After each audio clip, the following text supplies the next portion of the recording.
millions of people by sharing our Bible reading today, because this is God's will for you and me to preach the gospel to the ends of the earth. The Lord bless you.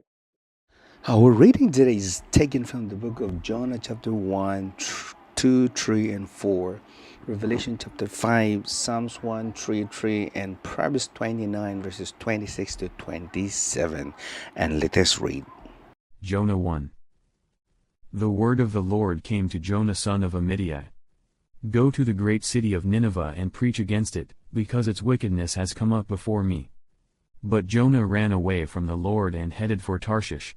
He went down to Joppa, where he found a ship bound for that port. After paying the fare, he went aboard and sailed for Tarshish to flee from the Lord.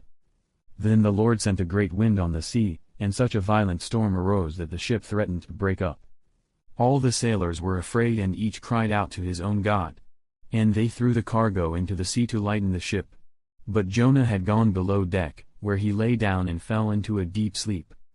The captain went to him and said, "How can you sleep? Get up and call on your God. Maybe he will take notice of us so that we will not perish." Then the sailors said to each other, "Come, let us cast lots to find out who is responsible for this calamity." They cast lots and the lot fell on Jonah. So they asked him, "Tell us, who is responsible for making all this trouble for us? What kind of work do you do? Where do you come from?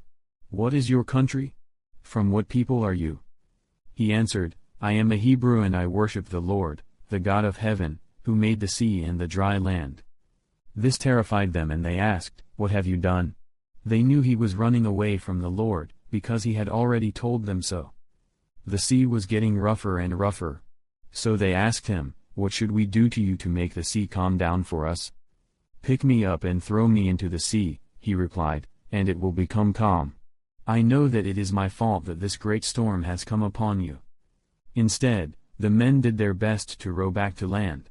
But they could not, for the sea grew even wilder than before. Then they cried out to the Lord, "Please, Lord, do not let us die for taking this man's life.